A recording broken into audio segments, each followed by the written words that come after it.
I declare open this public hearing of the Parliamentary Joint Committee on Defence for the inquiry into the annual report of the Department of Defence 2024-25. I'd like to acknowledge the traditional custodians of the land on which we meet today and pay my respects to their ancestors and elders past and present and emerging.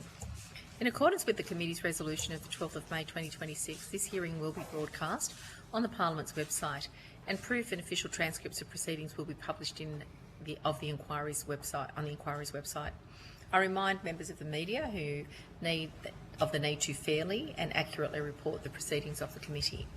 I invite members of the committee to introduce yourselves. We'll start down at the end there with you, Mr. Zappia. Tony Zappia, Federal Member for Macon in South Australia. Dave Sharman, New South Wales Senator. Deborah O'Neill, Senator for New South Wales and Chair of this committee. And we've got two of our colleagues who are just parking cars. We're delayed in our start, so sorry for the delay, but we have been out on the RAAF base learning a thing or two about what's happening there. So thank you for your patience, and we're ready to go. We'll be joined by those shortly. I thank witnesses from Townsville Enterprise, Defence Families Australia and Defence Housing Australia for coming to join us to give evidence today here in Townsville. This is only the second day of public hearings of this committee. For the Hansard record, would you please state your full names and the capacity in which you appear before the committee, and we'll start with you, Ms Webb. Yes, hello, I'm Charlotte Webb. I'm the Defence Family Advocate of Australia for Defence Families Australia. And Shane West, Executive General Manager Property for Defence Housing Australia. And good morning, Chris McDougall. I'm the Director for Regional Development and Investment at Townsville Enterprise. Thank you very much. Now, although the committee does not require you to give evidence under oath, I should advise you that this hearing is a legal proceeding of the Parliament and therefore has the same standing as proceedings of the respective houses. The giving of false or misleading evidence is a serious matter and may be regarded as a contempt by Parliament. The evidence given today will be recorded by Hansard and attracts parliamentary privilege. To assist with the transcription of the public hearing, it would be appreciated if you could please state your names before responding to each question, just so that it's very clear for the transcript. I now invite you to make brief opening statements before we proceed to discussion. Again, we might start with you, Ms Webb, if there's anything you wanted to put, a couple of minutes on the record. Absolutely, no worries. Charlotte Webb for Defence Families Australia. Chair and members of the committee, I thank you for the opportunity to appear today on behalf of Defence Families of Australia. Townsville is one of Australia's largest defence communities. It is home to a significant concentration of defence personnel and their families, and as such it provides an important insight into the experiences, challenges and strengths of the defence families across Australia. The work of DFA nationally focuses on listening to families, advocating for their needs and ensuring their lived experience inform defence policy and programs. We welcome Defence's continued recognition that family wellbeing is critical to capability, recruitment and retention. We do acknowledge initiatives outlined in the Defence Annual Report, including enhancements to the Partner Employment Assistance Program, the Defence and Veteran Family Wellbeing Strategy and Action Plan 25 to 30, and ongoing efforts to implement recommendations of the Royal Commission into Defence and Veteran Suicide. Through our engagement with defence families in Townsville, several issues consistently arise. The first is housing. Families continue to report significant challenges securing suitable accommodation in a highly constrained rental market. We note that Townsville community vacancy rates was approximately 1.33% in December last year, while defence housing vacancy rates have also remained extremely tight at less than 1% as of June this year. These conditions create uncertainty and stress for families during posting cycles and can directly affect a member's decision to remain in service or a family's decision to post with their serving member. The second issue is community safety. Families regularly raise concerns about crime and personal safety in North Queensland. For families who are new to the region, concerns about vehicle theft, property crime and neighbourhood safety can have a significant impact on their sense of belonging and willingness to remain posted in the area. The high tempo nature of Townsville-based units lends itself to regular absence from home. This is a compounding concern for families when high rates of crime are present in a community. These issues affect not only family wellbeing, but also Defence's broader workforce retention and capability objectives. We also continue to hear about challenges relating to family health access, partner employment, and the unintended financial impacts associated with some defence family benefits, specifically the ADF Family Health Program and remote location leave travel. While these conditions of service are intended to support the wellbeing of ADF members and their families, their current fringe benefit tax treatment can leave some families financially worse off for accessing them. The impact is felt most acutely by junior enlisted members and junior officers who are disproportionately affected due to their income levels and associated marginal tax rates. These ADF members and their families see detrimental impacts to their eligibility for family tax benefits, level of childcare subsidy, and distorted child support calculations. Despite resource constraints, the DFA continues to engage deeply with families to ensure these experiences are understood and represented, and we believe that supporting defence families is not simply a welfare issue, it is a capability issue. A supported family contributes to a supported member, and a supported member is more likely to stay and serve. Thank you.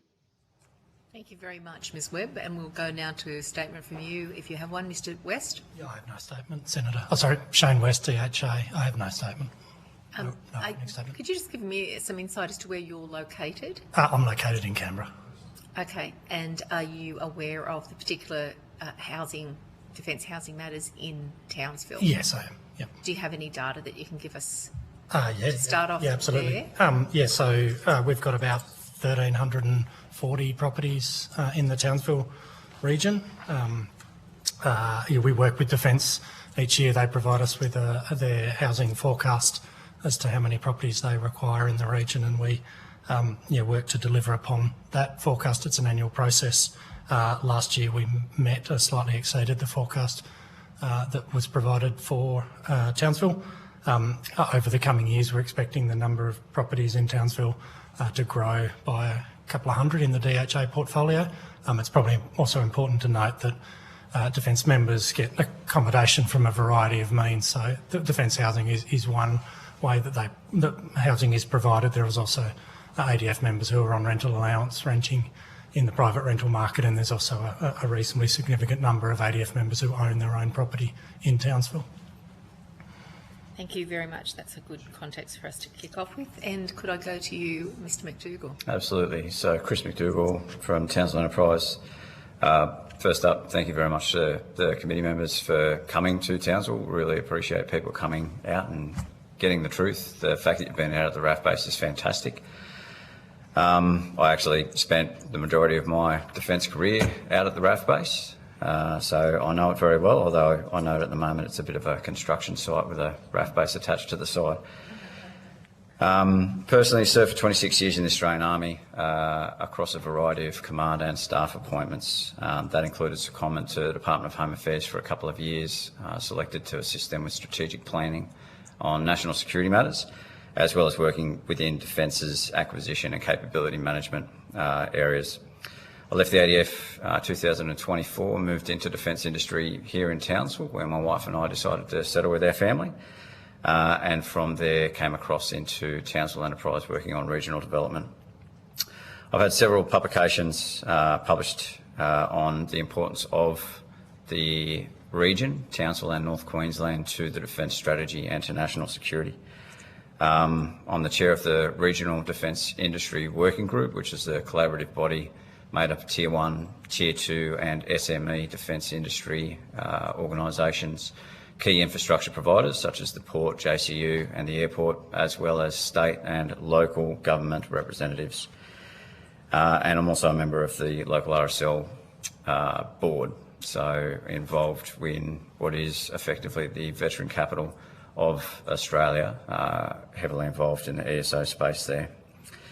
I was obviously asked to keep this short, but if I can beg your indulgence just to cover off on two things that don't actually appear in the 24-25 Defence Report or in the inquiry terms of reference, but I believe relate to all five of the topics that you've put in for consideration today, and those are history and logistics. And when it comes to Townsville, there is a reason why the population of the city went from around 30,000 to well over 100,000 people in the early 1940s.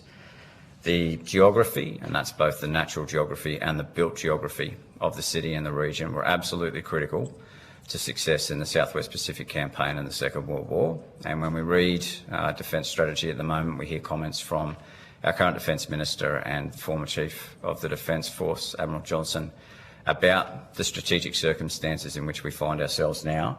That geography remains fundamentally important and based on that history. So thank you again for the opportunity to be here today, and I look forward to your questions. Thank you very much, Mr McDougall. And if I can just put on the record before we move to questions that this is a new committee that's only been constituted this year under the Defence Act in a bipartisan effort to ensure that there is proper scrutiny at classified and higher level of the Defence Force to make sure that Australian taxpayers' dollars are being very well invested, and that, you know, strategically we can bridge what we find out in those into the public place in a sort of sensitive way.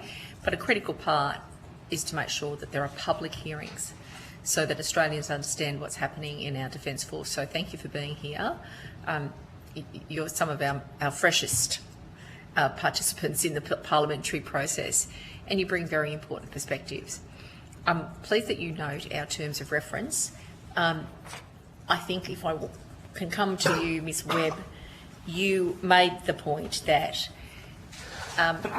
the force capability is a critical part of overall capability. One of our issues is really our sovereign capability and strategic capacity to respond to challenges in our area. Ms Webb, some of the challenges that you've described would impact on the quality of the work that members of the force might be able to do.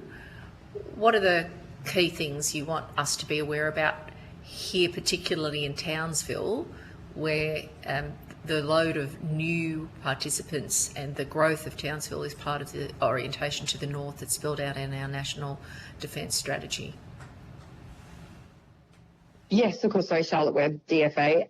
I think what we're really hoping to see and what the defence family community is hoping to see is proactiveness between defence and community leaders to make sure that there is sustainable health systems in place, crime gets under control so that they feel safe, and that being in a remote location isn't going to hinder what is happening within their family. I think making sure that that stability is there for families is absolutely paramount, and is going to enable families to want to move to Townsville and be with their serving member, because, you know, the anecdotal evidence we are hearing is that families see all of the things on the news, and to be honest with you, they don't want to go. And this is separating serving members from their families, and in turn, that's going to affect their work and their own personal well-being as well.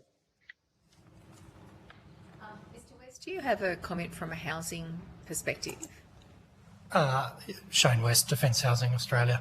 The housing situation as we see it in Townsville is it's a reasonably challenging one, as Ms Webb mentioned. The vacancy rate here is really low. That probably predominantly impacted other single members, so those members who choose to travel or who are posted and their family accompanies them, the family style accommodation we find a little bit easier to secure in this location. As I said at the beginning, we do work with Defence to understand what the expected number of housing requirements are in the region. That's an annual process that we work through with Defence and work closely with them through the year if that changes over time. As we sit here today, as I mentioned at the start, we've got about 1,350 properties in the region, which is a little bit more than what the forecast from Defence indicated was required. So that we expect that number to grow over the next couple of years. By a couple of hundred, there's a pretty good pipeline. We see a pretty good pipeline of family-style housing in the region. There's quite a lot of land. It's the higher density stuff that, and those that live here know this better than I do, but the higher density stuff for the more kind of single-style accommodation is the more challenging product in the region. It's not unique to Townsville either. We see that in a number of locations around the country where feasibility of high-density product is a real challenge. Mr McDougall, you've lived in the area and you understand this for a long time. You're also representing the enterprise dimensions of the town. What's your response to this discussion about housing for differentiated needs? I mean, rental looks like it's a challenge in the type that's just been discussed by Mr West. Ownership is also an option. Could you speak to what you've observed and how critical this is? Absolutely. Chris McDougall, Townsville Enterprise. So the comments thus far reflect reality in terms of we know that the rental vacancy rate is less than 1%. There's a significant pipeline of construction coming down. At this stage, thousands of homes, and the Townsville City Council is doing a fantastic job of unlocking the trunk infrastructure and providing the development applications and the approvals needed to build those homes. So in terms of the forward forecast, there is hope there. I will note to what Mr West was saying there in terms of the higher density. Construction costs in North Queensland are an issue, and getting an apartment block or dense housing development to stack up commercially is very difficult, which is why we've seen certainly over the last decade or so, very few of those developments actually take place. We know that there's significant interest from developers to create that product. They know that the demand is there for people to move into them, but they just can't make the numbers stack to actually go for the investment. So if I could take you from that to a very clear link with our terms of reference, which is the uplift of sovereign defence industry. So really we've been talking about serving personnel, but alongside that and critical to the uplift is defence industry. What's the situation in terms of defence industry, not just how it intersects with housing, but anything else that you could put on the record for us with regard to the defence industry dynamism, challenges, opportunities here in Townsville? How long? Chris McDougall, Townsville Enterprise. How long do you have, Senator? I'd love to talk about that. Let's give you 5 minutes and see how we go. So, as I mentioned before, I'm the chair of the Defence Working Group, the Defence Industry Working Group here.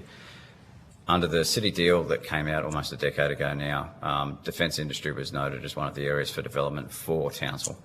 That has kind of putted along, if I'm perfectly honest. There's been some successes and there's been quite a few opportunities left wanting over the last decade. We have just released a new defence industry strategy that seeks to highlight what the strengths of the region are and how we can ensure that the strategies put out by the department and by the government can be put into place, can be operationalised here in Townsville and North Queensland. The 6 pillars of those are armoured fighting vehicle maintenance. So if you're not aware, the vast majority of Army's armoured fighting vehicles, the infantry fighting vehicles, the under armour breaching capability, the tanks, the artillery, the new tracked artillery, they will all be in Townsville. And at the moment, the maintenance for those, the heavy maintenance on those vehicles will be done in Geelong, Bandiana and Ipswich. So we see an opportunity to support the ADF, both financially and in terms of opportunity costs of lost training time, by performing the maintenance on those fleets right here in the city. The second one... And sorry, the sites where the repairs are being done, Bandiana? Geelong. Yeah, I was there just not so long. And Geelong, okay. Yep, and the Rheinmetall facility in Ipswich. Yep. And that's that historical location of those. So those are the points of manufacture, Senator. We haven't actually designated any points of sustainment and repair, but given that that's where the tooling and the people are, okay, it seems to be the default that they'll just return back to where they were built. Okay, thank you. Please continue. The second area of strength that we're looking to leverage, and the exemplar for defence industry in the region at the moment, is Army aviation maintenance, repair and overhaul. And I assume that you are familiar from your visit this morning with just how successfully that is going. It is an excellent example of defence industry in the region because it shows the integration of the Boeing Defence Australia workforce on the base within the uniformed personnel.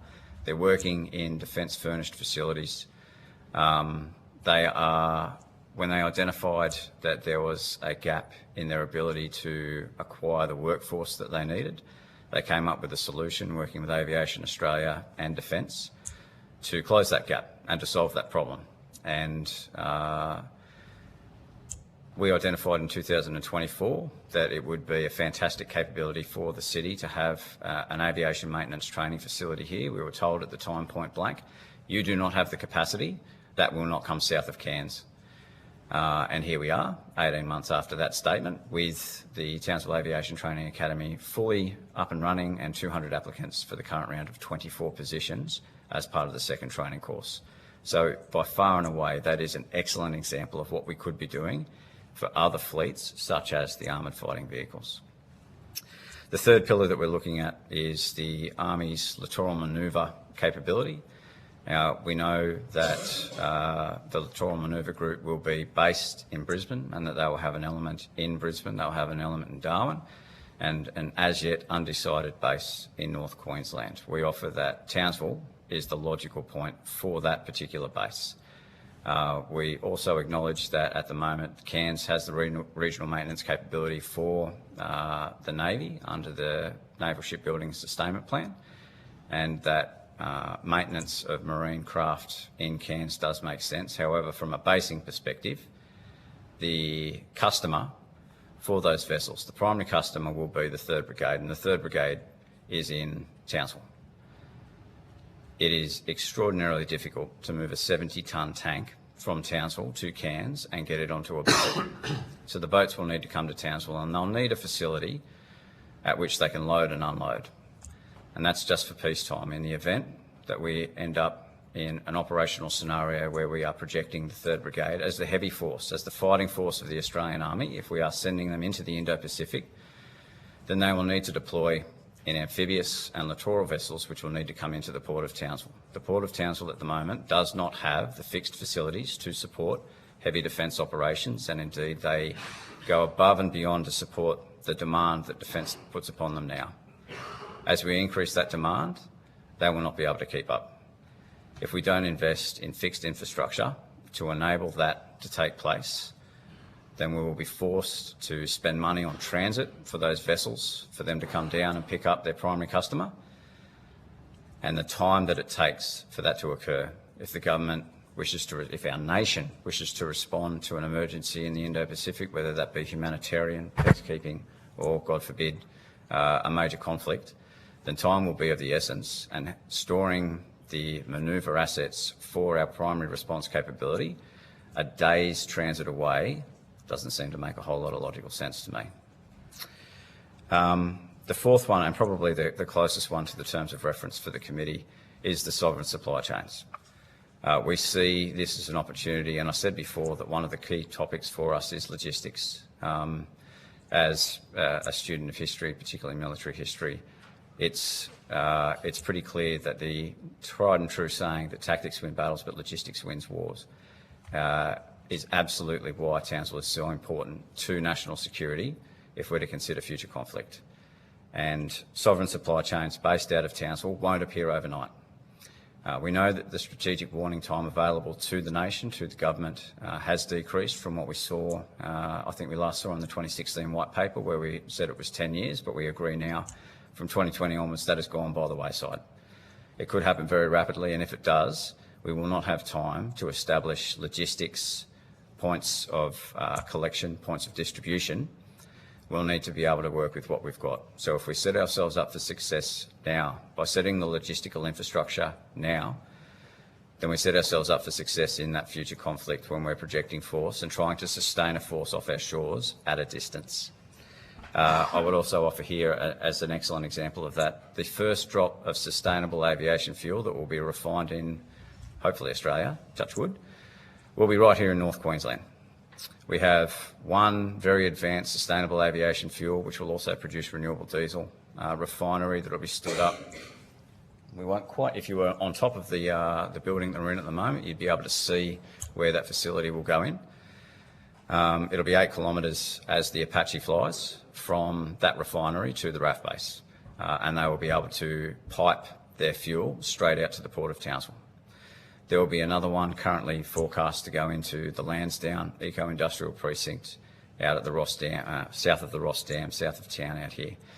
So that will mean a sovereign, secure supply of fuel for the ADF in the time of a crisis, and obviously for other industries in a time of peace. So who is the investor for Jet those? Zero is the name of the company for the one out at the State Development Area, and Sky Renewables are the ones who are in early stage FEED, front-end engineering and design, out at Lansdowne.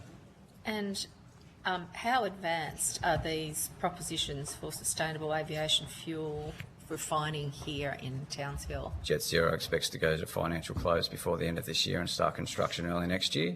And as I said, Sky Renewables are at early stage front-end engineering and design. They've secured their offtake agreement for the biomass to provide the sustainable aviation fuel feedstock. And is that from the local region? It is. That's actually where they started. It's interesting that both companies have approached a similar problem from opposite ends, but ultimately they'll arrive at the same point, which will be that secure supply of SAF. And the biomass that would feed into the Sky Renewables, what is that? So that's going to be the tops and trash, the bagasse, leftover, the bits of the sugar cane that they don't turn into crystal effectively. Okay. And what about the Jet Zero one? So their initial supply of feedstock will be grain ethanol from New South Wales. Okay. They are looking for opportunities to move into securing feedstock of biomass in North Queensland, which is why they've set up here. And do you know what the proposed cost per litre is that they think they'll be able to offer this to the market at? No. I would have to refer you to the companies for that one, Senator. Okay. So clearly that's related to defence industry. Were there any other points you wanted to make about defence industry? 2 more, if I may. Yep, let's get through them quickly and then I'm Sure. going to rotate the call. As I said, you're in the capital of veterans. Veteran workforce is not just something that we cherish here, but it's an advantage for the nation. You have workers here who want to work in defence industry. You have people who understand the customer, and on this committee I'm sure you can appreciate that the language of defence and the culture can sometimes be opaque and hard to translate. And honestly, from a commercial perspective, you don't need to pay for them to get their security clearance. You don't need to pay for them to go through training. They are value for money for defence industry in the region. The last one for the committee would be force generation and assurance. We spend billions and billions of dollars on, and I think this relates to some of the other terms of reference too, we spend billions and billions of dollars on acquiring and using defence equipment every year. Do we test it? Do we evaluate it and make sure that when it comes into operational service, it is going to be fit for purpose in the region and for the purpose that it's being bought to use?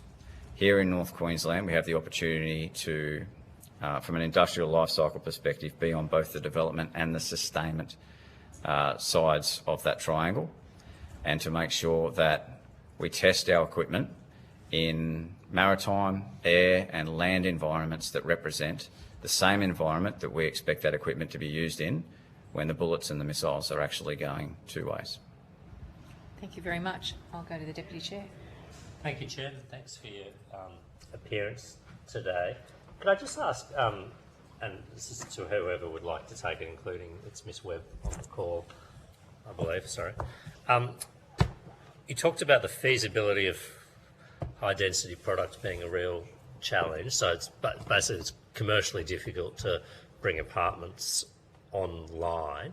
Why is that? You can't sell them for enough. The input costs are too high. The construction costs are too high. What's the dynamic there that no one wants to build apartments because you can't make money on them? Construction. Chris McDougall, Townsville Enterprise.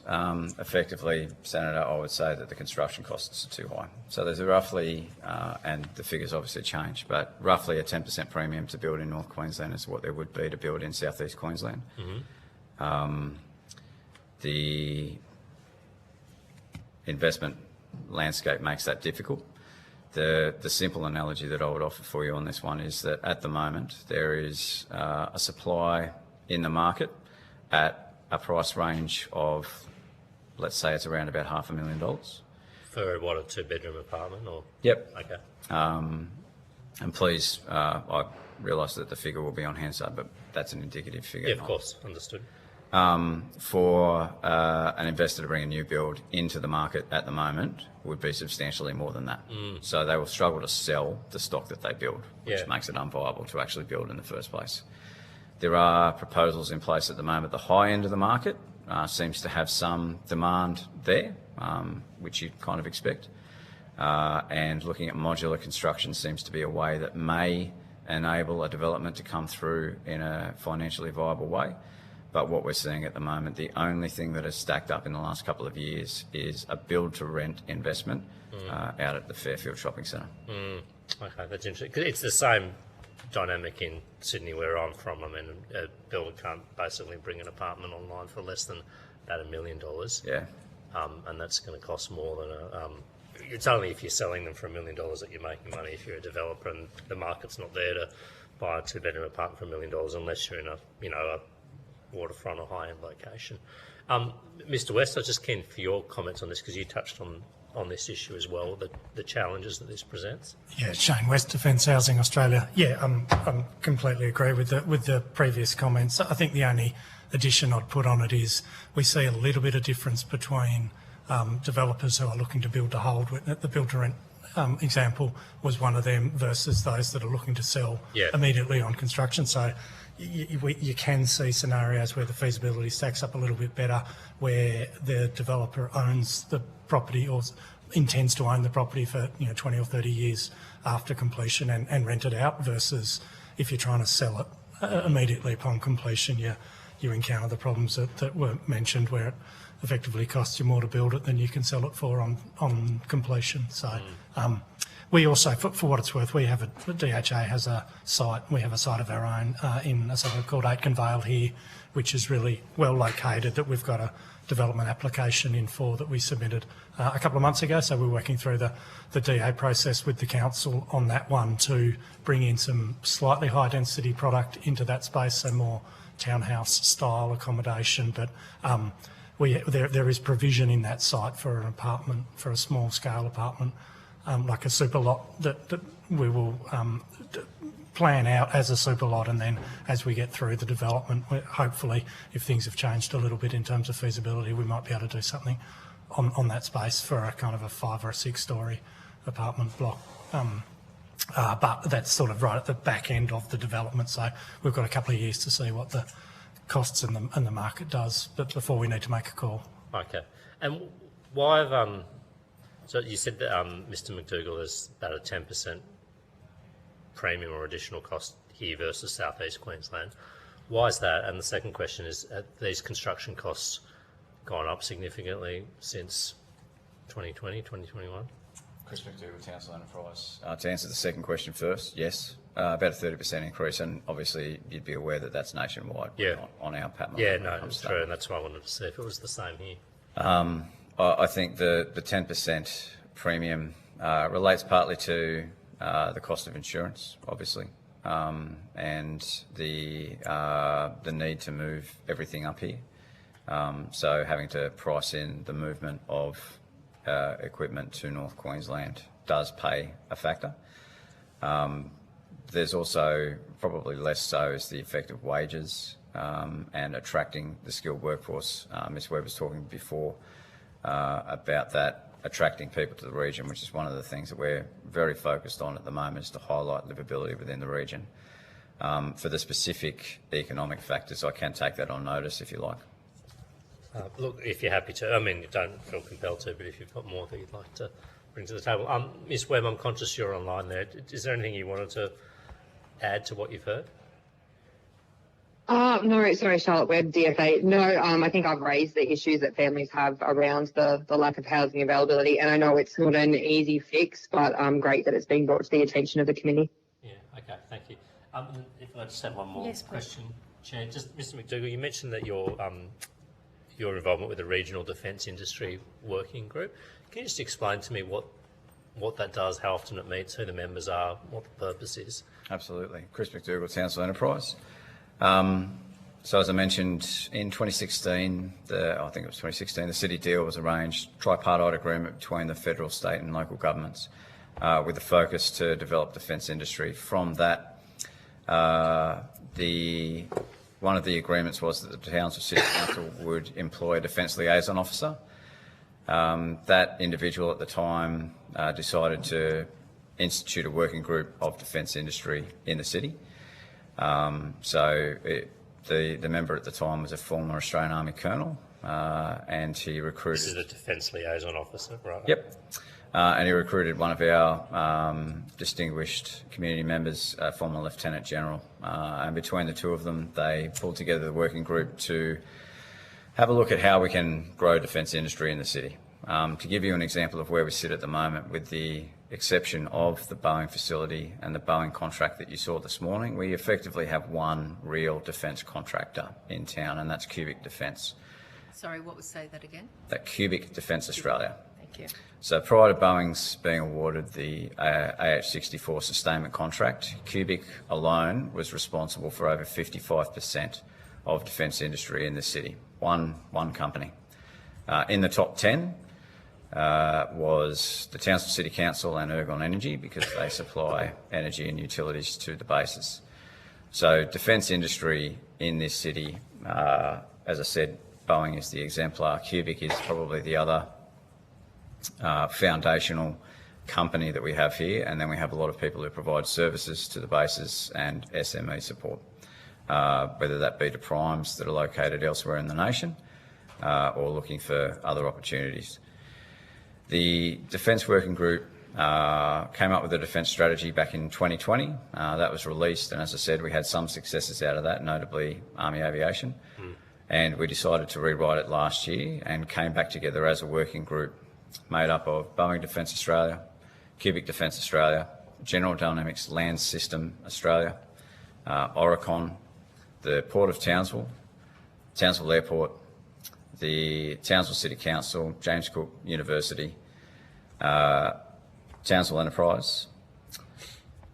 I'm probably going to forget people off the top of my head, and for the record, I apologise to them. We also have, the Australian Industry Group. Be able to provide that to us on notice, Mr McDougall. We'll be happy to receive that from you.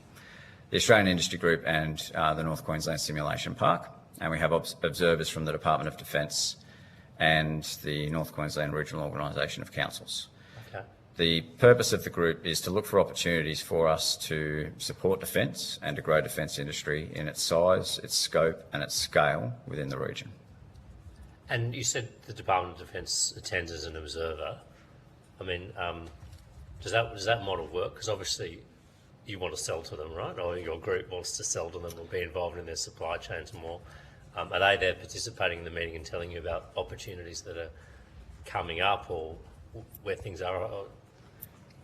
Chris McDougall, Townsville Enterprise, it's awesome having them in the room because it keeps us on track. Probably the best example I can give of that is when AUKUS was announced, and everybody looks at it and says, well, there's a $368 billion supply chain that I would absolutely love to be a part of.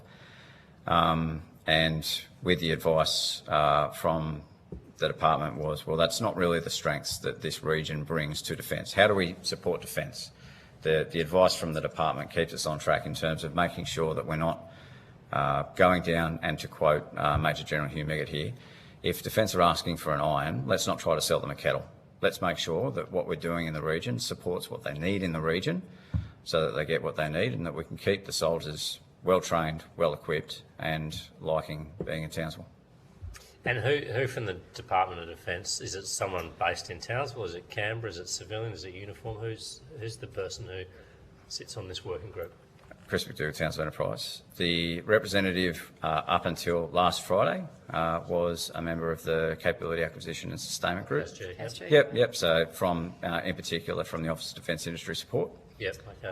Unfortunately, her position has been closed, so we will probably lose that representation on the working group because Defence have decided that they don't need an ODIS member here in the Army capital of Australia. They don't need what a defence industry personnel. Sorry, defence industry. That is the inference that I draw. Okay. So was that a permanent position and full-time here in the region? Correct. So full-time? It was. Okay. Well, it currently is the current incumbent serving out the remainder of their contract before it's closed. So would you mind just repeating their position title? It was. It's from I CAS can G. get the exact Okay, but CAS G and Office of Defence Industry Support. Office of Defence Industry Support. Okay. Yep. Thank you. Thank you, Chair. I'm happy to pass the call. I'll go to Ms Templeman and then Mr Zapier. Thank you. Thank you very much. I just want to pick up on a couple of things just to clarify. Just in terms of building costs, my understanding is that there's a big chunk of change for cyclone stuff here that is about 10 to 15%. So that gets added on top of all the other additional sort of distance and freighting things, presumably. Would that be a reasonable assessment of the component? Does anyone know the component of cyclone protection costs? I live in a bushfire area, so I'm very aware of how much extra it costs to build in bushfire areas. And my understanding is cyclone has that premium to it because of the additional things in the code that you have to do. Are you aware of that? Shane West, Defence Housing, I think. I'll have a first crack at it. Yeah, it's in that vicinity, yeah. There's obviously a range of climatic challenges in the region that need to be factored into those construction costs relative to, other locations around the country. But yeah, that's not an unreasonable kind of range, I don't think. Yeah, so on top of all the other extras. Yeah. Well, Chris McDougall, Townsville Enterprise, the short answer is yes. Yeah. And to offer an example there, when we saw Cyclone Alfred head down to Bridge. So here at James Cook University, we have the cyclone testing station. We work closely with them to understand the cost of building, etc., and what that means on the National Building Code.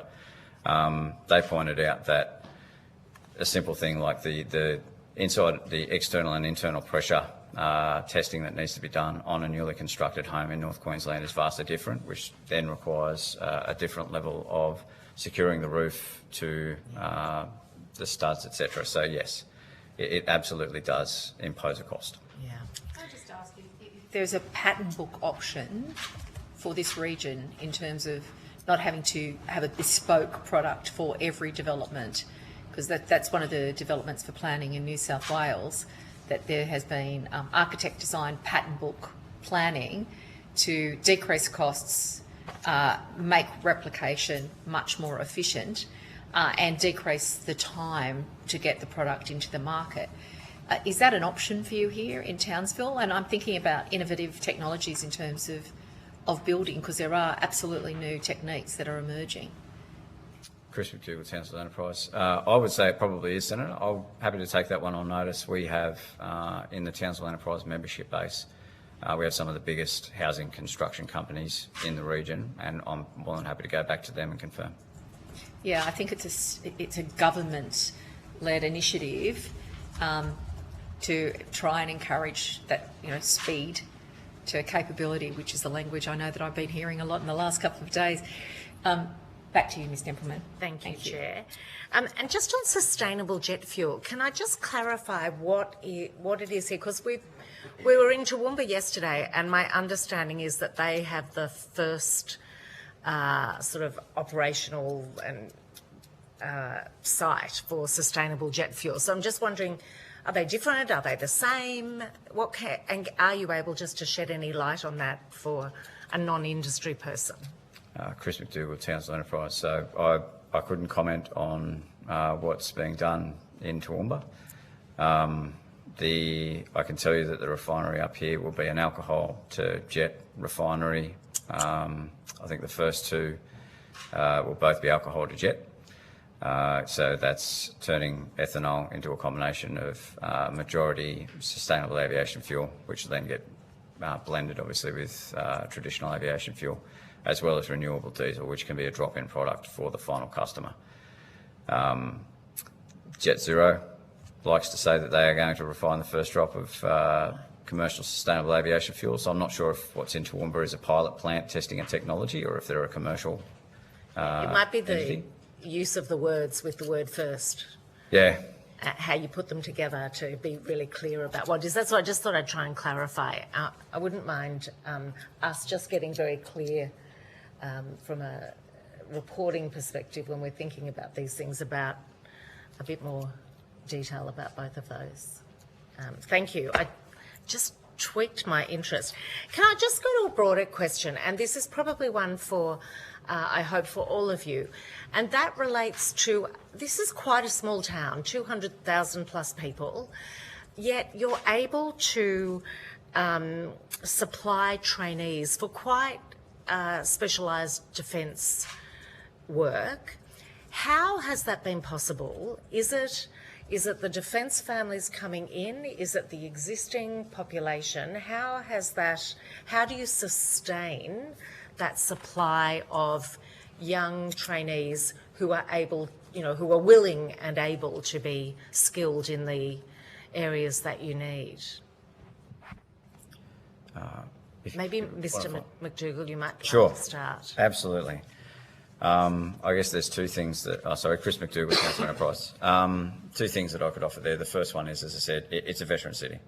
1 in 6 households have either a current or a former serving person living in them. So that sense of contribution to the ADF, it exists, it's imbued throughout the community. So it's not hard to get people to think about a career in defence or to think about a career that will ultimately support defence, because they've lived that, that's their lived experience on a daily basis. The second one, and if I refer specifically to the Townsville Aviation Training Academy, that makes it very appealing at the moment, is I think they start on $74,000 per annum while they're going through training, and they know that it's a short trip from that $74,000 to a 6-figure salary. Once they're actually employed, have their full qualifications and are doing their job on a daily basis. So I would happily consider going back and doing, despite being on the other end of the aircraft for 20 odd years, for $74,000 in training, that's pretty appealing. And can I just ask, are you seeing veterans retraining in this, or the children of veterans following in parental footsteps? Chris McDougall, Townsville Enterprise, both. Yeah. Certainly anecdotally, the response to the expression of interest for positions at the academy has been across the entire community. And it's an absolute pleasure to see people go back into it. It's been great. But presumably also to see people who might live next door to someone never been part of a defence family, but hearing the talk and seeing it. Yeah, absolutely. Yeah. Ms. Webb, would you have any thoughts about the conversations you have with families about, the I guess post defence training or seeing their kids moving into defence, and how that sort of fits in with Townsville? Yes, sorry, Charlotte Webb, Defence Families Australia. I think it generally goes one of two ways. It either goes the direction of they've had a really great experience in defence life, children of defence members, and they want to do their part and they see the opportunities, or they want nothing to do with it because of the life that they have led. So what I would say to that is we don't actually have any hard data sets to show what family members or current serving spouses, what areas they are moving into in the workforce. But I will say that I was in Perth recently and I found it very interesting that Defence West over there is actually looking at employment pathways into defence industry, and I think there is real opportunity for other states to be taking that on board and looking at how can we support serving member families to move into this industry and be able to have those pathways, I guess, more integrated and more preferential to be giving back. So I think that is definitely an opportunity. All right, thank you. I'm conscious of time, Chair, so I'll hand back to you. Thank you. Mr Zapier, you have the call. Thank you, Chair. And my question was also to Mr McDougall, because I assume he's the only one here that might be able to answer it. And I accept and understand the possible benefits that come to the City of Townsville by the growth of the defence sector here in this city. But my question is this, and we saw it partly this morning in our inspection, there's an immense amount of work going on the base. And you also referred to heavy machinery having to be taken in and out. that puts a demand on the local road network and a wear and tear demand in particular. Has the city made any arrangements with Defence to get some compensation for what I call the additional costs that are being incurred by the City of Townsville as a result of the infrastructure, either wear and tear or new infrastructure that might be required in order to accommodate the growth? Chris McDougall, Townsville Enterprise, to the best of my knowledge, they have brought it up with Defence. Yep. I know that the Charters Towers Regional Council has had discussions with Defence about the movement of vehicles, heavy vehicles, along the Harveys Range Road out to the Townsville Field training area. Yep. And I've also pointed out to our local state government members that the states pay for roads, and if you're going to move 70-tonne tanks forward and back from Townsville on a regular basis, you might want to think about what effect that will have on infrastructure. What I can't tell you is what the response from Defence has been. Okay, thank you. Thank you, Chair. Thank you. Ms Whittaker, Senator Whittaker, sorry. Thank you, Chair, and thank you for your time today. I've got some questions for Defence Housing. I wanted to ask about the progress of the new homes that I understand the government announced, I think it was 2024 or 5, end of 2024, to help support the new families that are soon to be moving to Townsville. Yeah, Shane West, Defence Housing Australia. Yeah, that's right. So the government announced a program called the New Build Volume Leasing Program late 2024.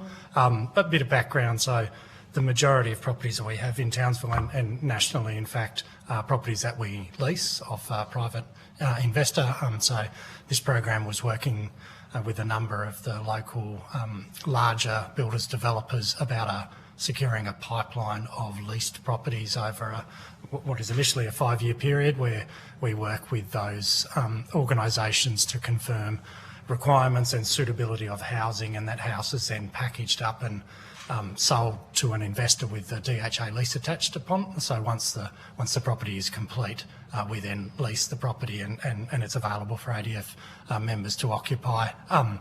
As a result of that, the program is generally targeted at house and land packages. I think in this part of the country and in lots of parts of the country, new properties are sold off the plan rather than completed. So they're sold and then constructed. So that program was announced late November. It's going really well, I think is kind of my summary view of it. We've had a reasonable number. If you give me a couple of minutes, I'll find the exact number. But we've had a reasonable number come into the portfolio already, and there's a larger proportion of properties that are in the process of being constructed at the moment that, upon completion, will come into the portfolio. So an investor has purchased the property. It's partway through its construction process. So we think it's been a really successful program. We're doing it in a number of locations around the country. We did it at Rockingham's the other kind of main area that we announced shortly after Townsville, and we think the program's going really well as one mechanism for us to get properties into the portfolio. I think Townsville and to a slightly lesser extent Rockingham, but Townsville in particular, despite the kind of growth in construction costs and the growth in prices here, is still a relatively attractive price point for investors. If you look at it nationally, and the yield here isn't too bad either, so it's been a pretty popular product. Thank you. I've heard lots about the program in Rockingham because that's my neck of the woods in Western Australia. Of course, housing is just one part of the picture for families who are moving here in the coming months. We heard the base this morning that lots and lots of new families coming in the next couple of months. So perhaps Mr. West or Ms. Webb, could you talk to some of the other preparation that's been happening to support families who are moving in the coming months? Shane West, Defence Housing. I can take the start if you like. Yes, as I said, that new build volume leasing program is only one way that we secure properties. We also secure properties in a more direct fashion from investors.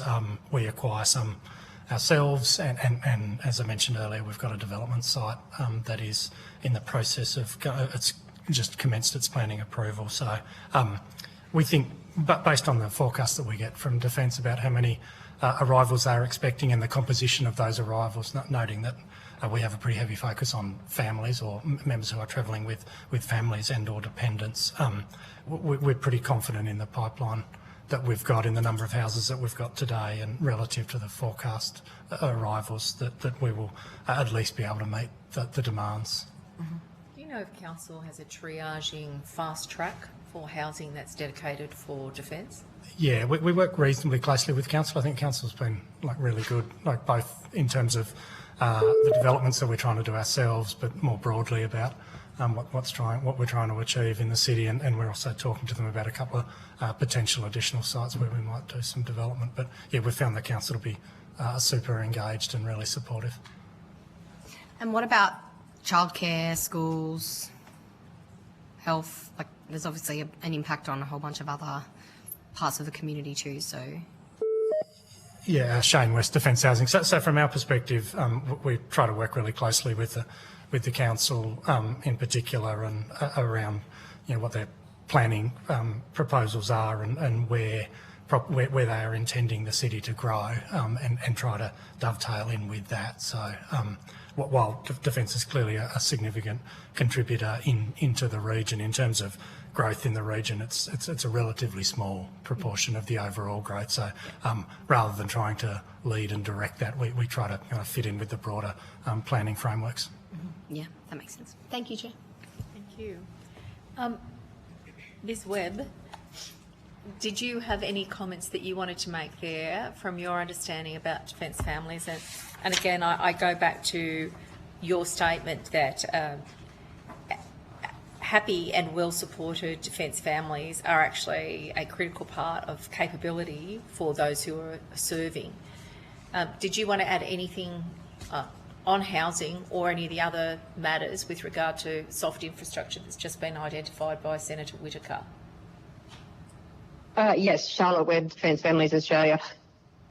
I think the harsh reality for families, and this is not just about Townsville, it's a national issue, is that we are having to become more and more prepared for every posting. So we have to consider things like safety, childcare, employment, months and months and months in advance. And that's not normal for any civilian family moving or whatever they're doing. I think what is really proactive, and I will say that we have a roundtable with Defence Housing Australia and other members of Defence, like Defence Member Family Support and Security and Estate Group, where we meet and discuss these ongoing issues and try and circumnavigate them, fix these problems as they're coming up. And like I said previously, security is an issue for families in Townsville, and has been brought up at the roundtable of how can Defence contribute to making families feel more secure, especially in the absence of the serving member going away quite frequently with a high tempo.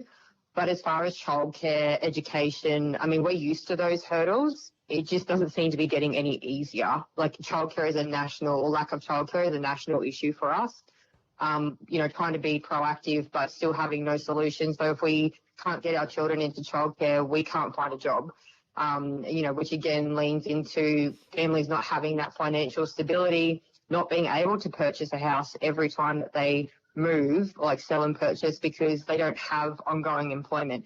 There are a number of factors basically that go into a posting and moving into the Townsville area. But I will say that we do have, DFA has a very good stakeholder relationship with Defence Housing, and we are continuously bringing up these issues, and DHA is trying to help us work through solutions for them. So in our tour of the base earlier, we heard about Defence families, the last major tranche of them coming over from Darwin to relocate to Townsville. And as recently as last week, it was reported to us that a preparatory task force was engaging with locals in Darwin on their transition to come to Townsville. I guess just as a civilian, that's a triaging service that would never be available to anyone that I know who's not a serving member. But your evidence indicates some concerns about whether that's really effective or not. Do you have a handle on the local situation here? Because movement to the north and across the north is a critical part of our capability and aligns with our goals from the National Defence Strategy. So what happens here in particular really matters. Could you give me your views on that, Ms Webb? Yep, Charlotte Webb, Defence Families Australia. I think it's not that there is a lack of interest or preparedness by Defence when doing this. It's how that is being communicated to families that I think is the outstanding issue. The Royal Commission raised this, that communicating with families has always been a difficult hurdle to overcome, and the information is like the note in the school bag, it just doesn't go home. So they are looking at proactive in different ways.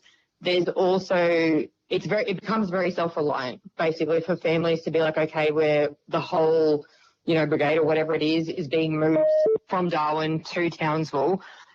There is a movement around proactiveness in that, but I think that there is an opportunity to have more consultation and town halls with families to make sure that they understand what they're entering into. And yes, some of this is not a Defence problem, it's a civilian, wider community issues, but they are still hurdles that families need to overcome. So you target communication as the critical failure point, because clearly we're hearing from Commander Thompson that there is a program in place which, just observing that, if I was to read it in a document, I would go, wow, that's pretty good that that's happening, right? And I note that there was an effort to stagger the arrival of people too, which would make it easier for Defence Housing to provide the support and the necessary housing. What kind of communication is it that's actually needed to assuage your concerns, Ms Webb? Charlotte Webb, Defence Families Australia, there are a number of avenues that are being explored. And look, I think there is no hard and fast rule that is going to fix any of this. There are privacy issues. There are a number of things that are difficult for Defence to overcome and Defence member family support to overcome when trying to engage with families. But they are doing things like posting town halls and webinars now, which is a very new thing. But we have received really great feedback around this, but it's how are we actually reaching families directly? There's things or, programs done by Defence that haven't had the greatest of uptake, but things like ForceNet, which is the kind of like Defence's social media, I guess, to be able to communicate with families, but it hasn't had a great uptake. So what we're trying to do is how do we fix that? How do we fix these problems of communication, have more open communication with families around things that aren't, we're not talking about state secrets here, but it is still difficult to overcome because of privacy concerns. Can I just check one piece of evidence before I let you all go? I'm not quite sure that I heard this correctly, but did you ask for a sort of preferential, a more integrated job access for family members of serving personnel? Charlotte Webb, DFA, yes, absolutely. Okay.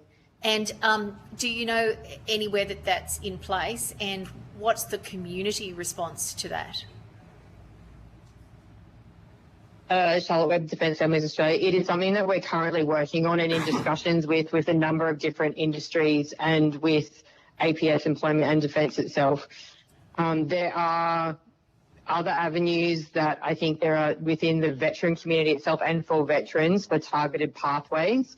But when I asked the question around why have family members not being considered in this service has impacted us, we've had to change our careers every 2 to 3 years. We've lost super, we've lost long service leave. Why aren't family members being considered in these intentional pathway programs? And the response I got was no one asked. So these are questions and conversations that we are starting to have with all sorts of industry, including defence industry. And I think it's a conversation that absolutely should be had. I haven't got any negative feedback yet. I've had a number of forums around where we have discussed this and no one has raised any concerns, but I think it's how you put the argument across. Thank you very much. Can I thank our witnesses from Townsville Enterprise, Defence Families Australia and Defence Housing Australia for giving evidence today. If you have been asked to provide any additional information, the Secretariat will be in touch with you, and could you provide them with responses by the 30th of September. You'll also be sent a copy of the transcript of your evidence, and will have an opportunity to request corrections to transcription errors, but not change anything substantively. Thank you very much for your attendance today. And I invite members of the Australian Defence Force to come forward.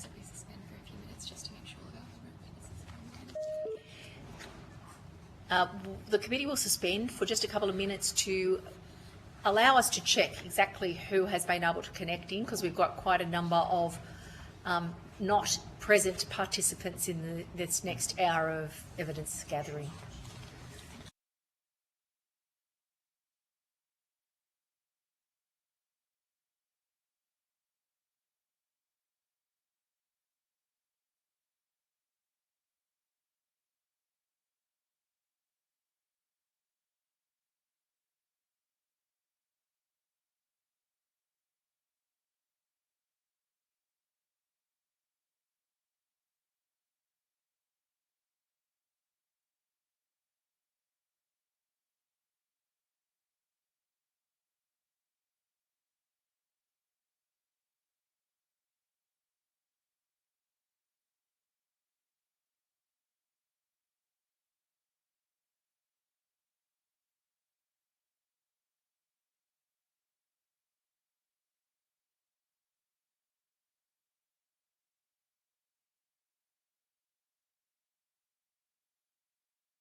I now call witnesses from the Department of Defence and RAAF Townsville to give evidence. For the Hansard record, would you please state your full names at the capacity in which you appear before the committee?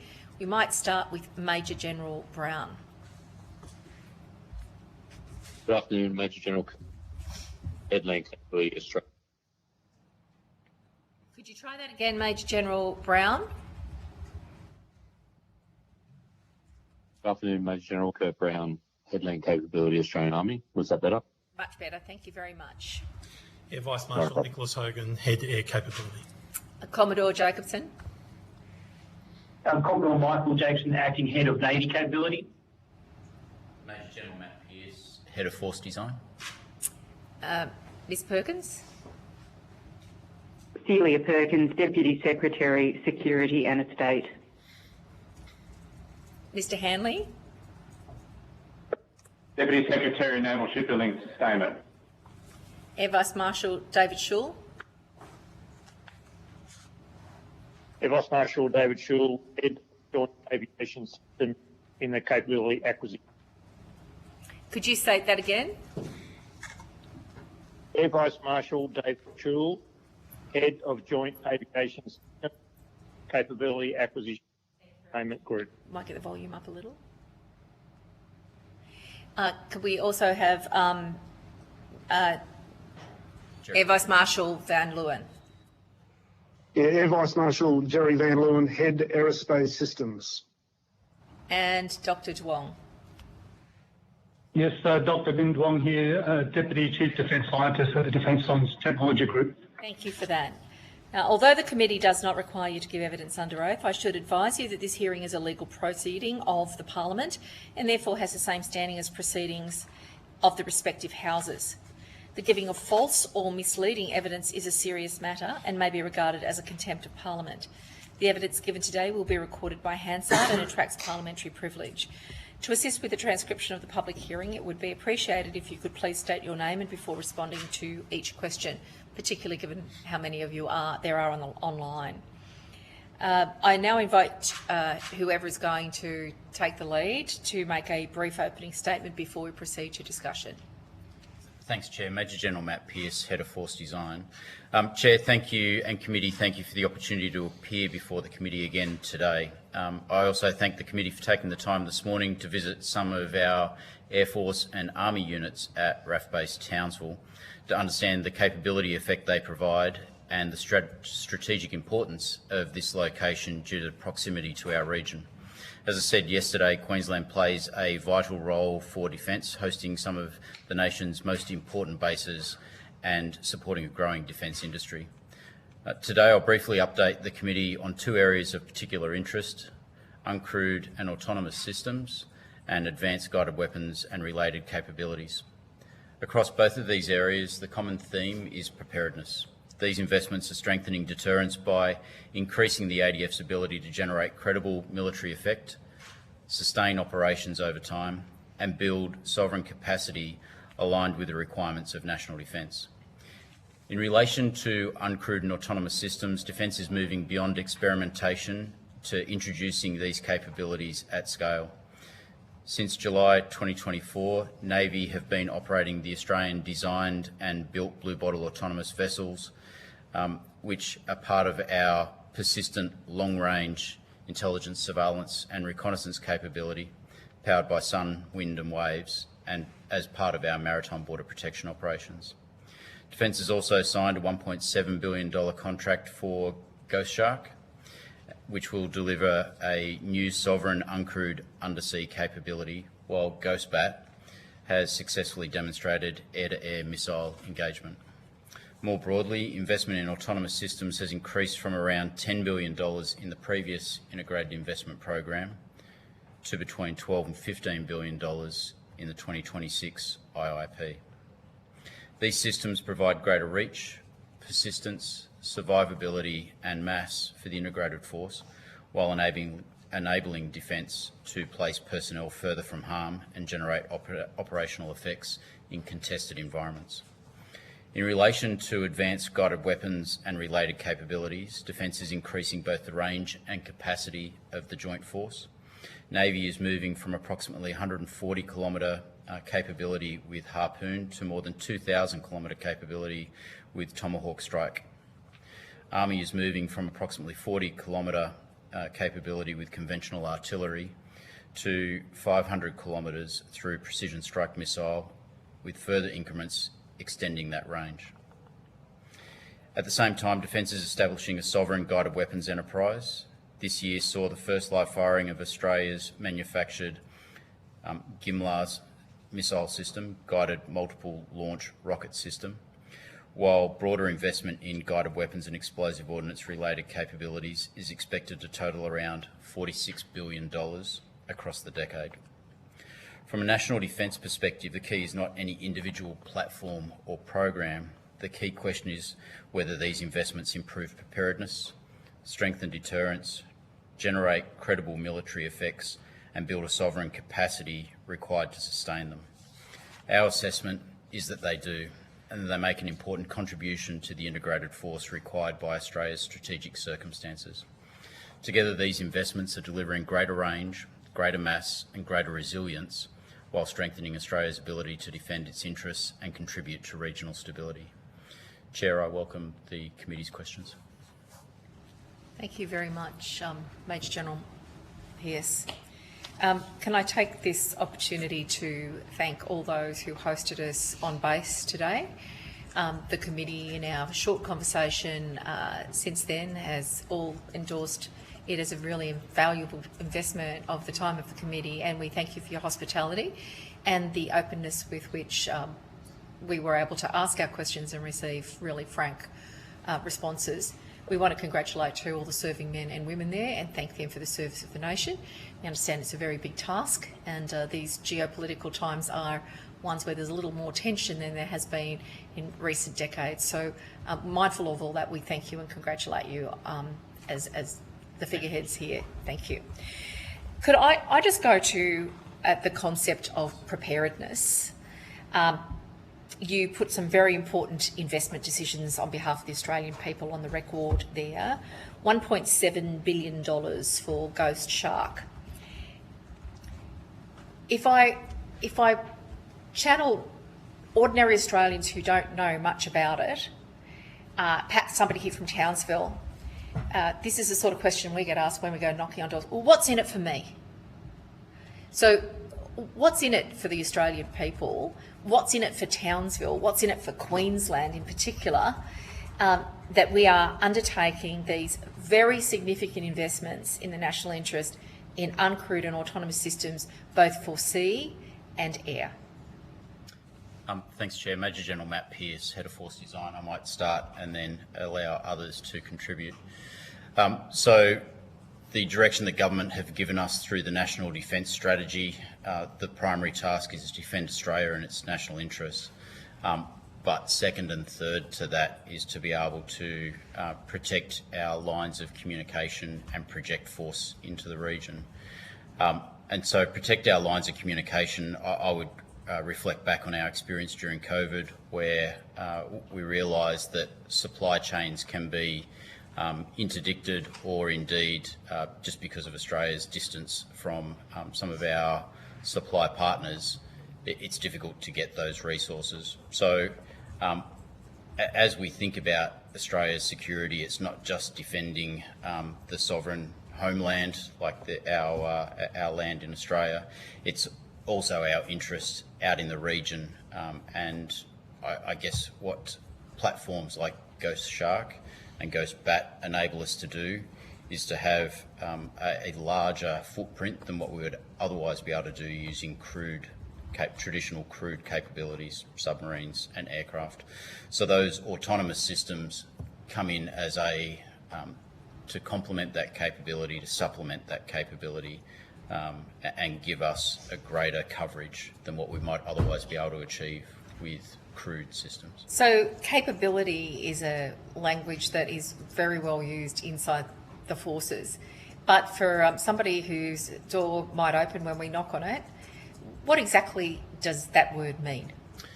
So in this case, I'm referring to intelligence, surveillance and reconnaissance. So our ability to understand the region and to be able to then allow decision makers to make choice about whether we're comfortable with what we're seeing or whether there's other actions that we might take. And a kinetic action, a firing of a weapon system, is at the far extreme of the actions that are open to us. Being able to sense what's going on, first of all, gives us the option to be able to, do we need to confirm that in another way? Is there a relationship piece that we need to work on with a particular country? Are there crewed systems that we might need to move to that location? So these are sensors enabling us to understand what's going on in the region. So that really the first line of defence is knowing what's going on in our part of the world. And when you talk about crewed systems, you don't mean crewed with a UDE, you mean crewed with a CREWED, so people on board systems are now being altered in terms of strategic capacity right across the world. We've seen smaller uncrewed vessels like drones that Australians would understand from what they've observed about the Ukraine war. But when we're talking about these important new pieces of military hardware, what is it exactly that a ghost shark or a ghost bat, or indeed the blue bottle, which is already in service, as you said, from July 2024, why having these pieces of equipment without people in, and the cost of them relative to having people in, why is that an important part of the strategy? And what does it mean for this part of Australia up here in Townsville? Chair, Major General Matt Pearce, Head of Force Design. I will start and then I will give others the opportunity to speak. Autonomous systems enable us to be able to have a broader coverage and then be able to, when we sense something, be able to trigger others to go and investigate that instance.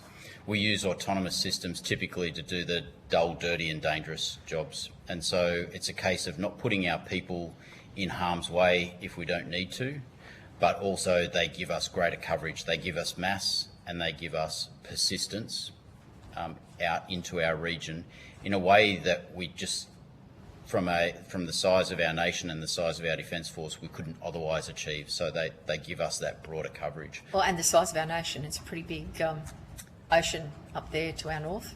Yes, Chair. So dull, dirty, dangerous, those jobs once were either undone because we didn't have the capacity, or they were done with tedious repetition and perhaps very big holes in them in terms of what we could see. When you talk about mass and range and resilience, why are autonomous and uncrewed systems a vital capability? And, you know, we're talking about a lot of money here, 1.7 billion, but by comparison to the devices that we have traditionally associated with war with people in them, talk about the scale of investment and the value for the Australian taxpayer dollars of this development. Thanks, Chair. Major General Matt Pearce, Head of Force Design. So there is no such thing as a standard comparison or rule of thumb that I can give you the difference between a crewed platform and an autonomous system, but it is scales cheaper to have uncrewed or autonomous platforms. Some of those platforms, because of our geography, we need them to travel longer distances, and so they need to be quite sophisticated. We can't have in our area a cheap and cheerful device just isn't going to have the battery range or the fuel range. By comparison to Ukraine, where it's a land-based war and the distances that maybe a drone might need to operate might be limited unless they were trying to, you know, I suppose an incursion into Russia would require some further distance. But we are in a very different maritime circuited environment as opposed to a land mass situation. So that changes the equation for us, doesn't it? Yes, Chair. And so our requirements are unique, and we have been working with industry partners to be able to develop prototypes and now bring some of those prototypes into service. And you're most familiar with Ghost Shark and Blue Bottle from a Navy point of view, but I might ask Commodore Jacobson to be able to speak a little bit about those platforms, and then happy to hand over to Air Vice Marshal to be able to speak some of the air platforms. The Ghost Bat. Yeah, fantastic. Commodore Jacobson. Yeah, Commodore Michael Jacobson, Acting Head of Navy Capability. There's a couple of very good questions in there, and I'll pull apart and I'll step my way through that. And we talk about why is it that uncrewed platforms are better in some regards than crewed platforms.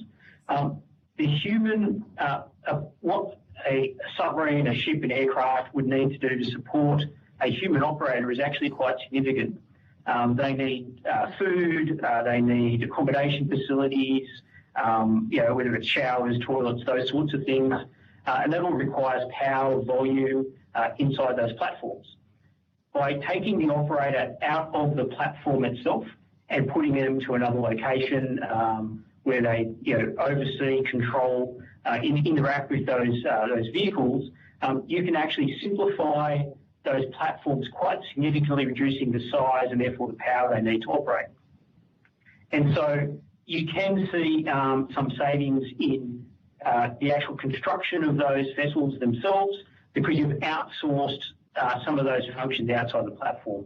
And so, when you combine that with the fact that Australia has a relatively small population for a very large coastline or maritime environment, which we are required to oversee, then you're starting to look at this, how do I get the maximum capacity of my human capital, and how can I maximise the volume at which I can detect, decide, respond against in that combination of both crewed and uncrewed capabilities in that space. So, which is why in some ways we start seeing how we'll have these two very different things operating together to get a much larger effect. And when we start talking about the student maritime capabilities, like the Blue Bottle autonomous service vessel, the investment into up to 55 of those vessels, which will be one of the largest sovereign uncrewed surface vessel fleets in the world when it comes. Its ability to surveil a large area, being coordinated by a smaller number of humans in the actual control space, really allows us to maximise that human capital. When we start talking about Ghost Shark, it's the ability for that platform to project into the environment at range and to be able to sensitize and deliver effects at that range, which we'll be doing it in a way that's very complementary to our other undersea forces, such as submarines or other autonomous undersea vehicles. And so I think the combination of them is very key for Australia in our unique geography. I might now let Vice Marshal Hogan talk about the Ghost Bat section of this. Thank you. Air Vice Marshal Hogan. Air Vice Marshal Nick Hogan, Head Air Capability. I might just start with an analogy, try and give it a little bit of flavour to what both my colleagues were just talking about. If you think about the sparse nature of the inland of Australia, when we talk about mobile cellular coverage, a tower every hundreds of kilometres creates spot coverage.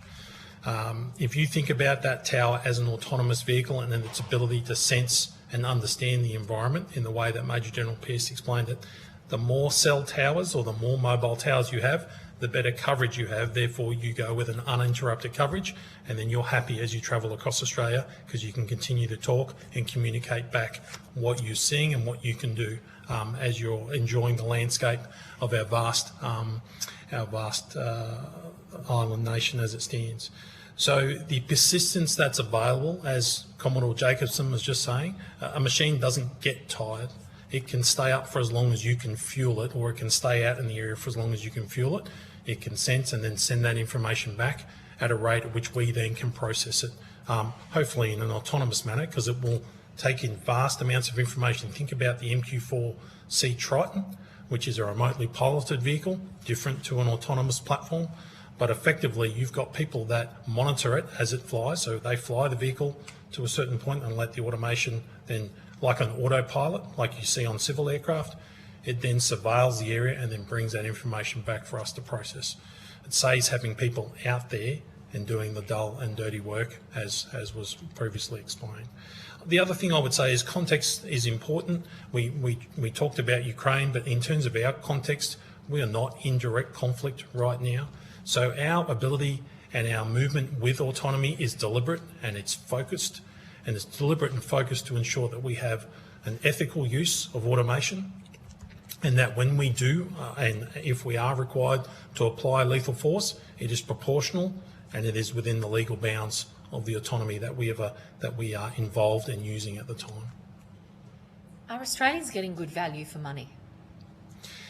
It's difficult. Investments. Yeah, Air Vice Marshal Nick Hogan, Head Air Capability. It's difficult to see through the figure to an individual platform at the moment, because we are setting up Australian industry to be able to create these autonomous vehicles at mass.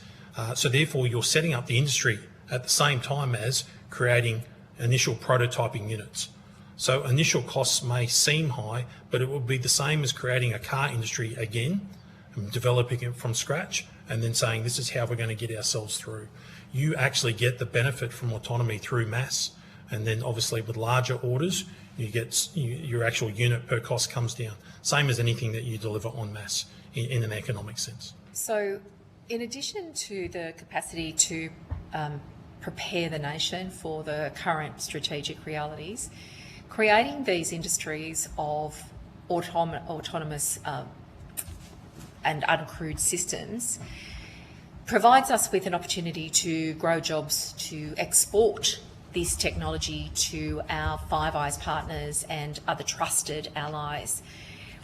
What work is Defence doing in terms of the concept of, sustainability of an industry to extend beyond this initial setup phase?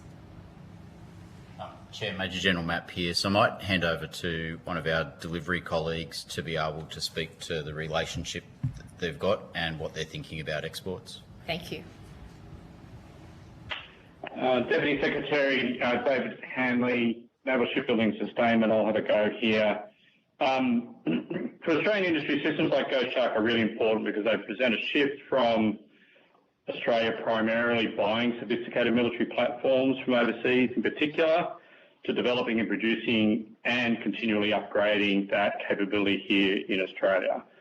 In layman's terms, that means kind of several things. One, it's a new kind of defence industry. Rather than building small numbers of very large platforms over many decades, which certainly happens in the shipbuilding space, autonomous systems can be developed and produced in greater numbers and upgraded much more frequently. So that's a key fundamental shift for Australian industry, which we need to find and harness. High value Australian jobs and skills are also a key component. Autonomous systems create demand for skill sets that perhaps we haven't had a bigger focus on, things like software engineers, AI specialists, robotics engineers, advanced manufacturing, communications, batteries in particular, not simply the traditional like shipbuilding trades or Air Force trades. There's more opportunities for Australian SMEs in this environment, as opposed to just the usual large primes that represent overseas companies like Raytheon or Lockheed Martin. An autonomous system can draw on a much broader supply chain, a much wider and deeper supply chain, which is why those Australian SMEs become far more prominent in this space. And the examples, particularly around Blue Bottle and the small company called Osius, which is a small to medium enterprise in the Australian context. These small to medium enterprises can provide components, software, payloads, and technologies without having to build the whole vehicle. So we don't end up just going to primes, we go to multiple SMEs, we bring them together in an integrated fashion to deliver a platform. So that fundamentally also changes the landscape, and that's something that is in the defence and industry strategy, and it articulates how we bring those small to medium enterprises to the fore and how we care and nurture for them. The last one that I'd probably mention is that it also changes our export potential as Australia becomes, and I think you heard that yesterday in proceedings around Ghost Bat and Ghost Shark. If Australia becomes generally good at autonomous undersea systems or in-air systems, that is an area where Australian defence technology could potentially become part of an allied supply chain and certainly open up international markets. I'm going to ask the last question. I've got many more, but I think we're going to run out of time, and then I'll share the call. But Mr. Hanley, we heard today, and I think we're going to hear this everywhere the committee goes, Australians' taxpayer dollars are being invested in defence and the growth of defence industry in support of our preparedness for our geostrategic reality.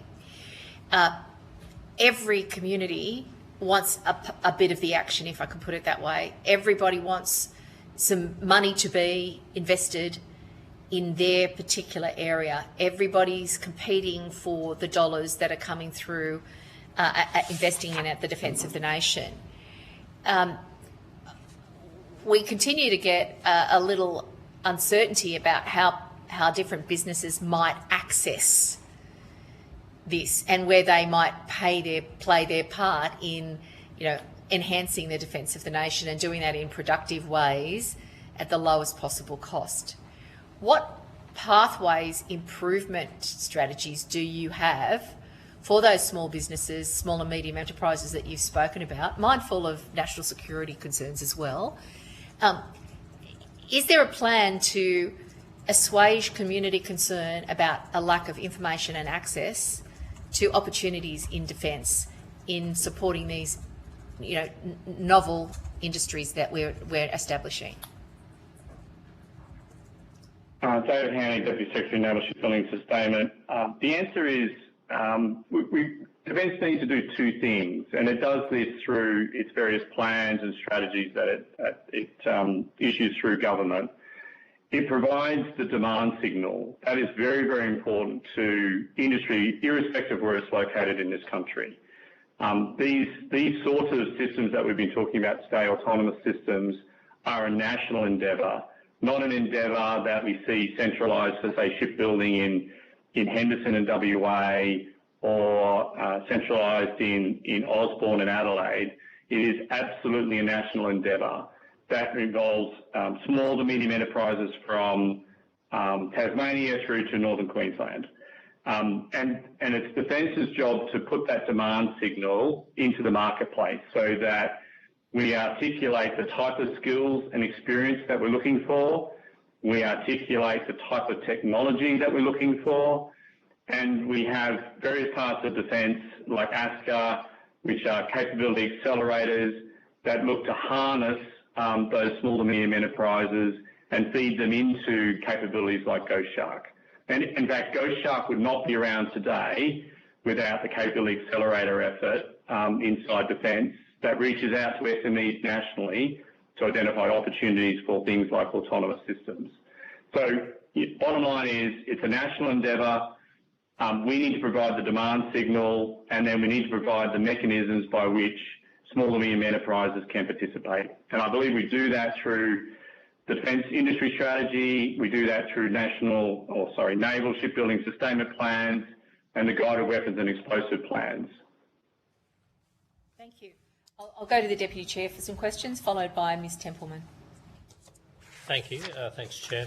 Thanks for your attendance here today. Just one question I wanted to follow up on that came from the evidence earlier from Townsville Enterprise about their regional defence industry working group. And I don't know if anyone on the call heard that they just expressed some concern that the defence representative on that group, who I believe is from the Office of Defence Industry Support within the Capability Acquisition and Sustainment Group, is leaving and will not be replaced. I just wanted to see if I could have that confirmed for me or have some advice provided on that. Deputy Chair, Major General Matt Pearce, Head of Force Design. I might start and then ask either of my colleagues from the Capability Acquisition and Sustainment Group to supplement. So the way that we are doing capability delivery has changed. Government has put a deliberate focus on how we are staying on schedule, on cost and on scope for the delivery of our capability, and are centralising our shipbuilding and sustainment, our capability acquisition and our guided weapons and explosive ordnance into a single organisation, our Defence Delivery Group, headed by the National Armaments Director. And so there may be an element of that centralisation which perhaps is influencing relationships at a local level, but I might ask either of the Capability Acquisition and Sustainment reps.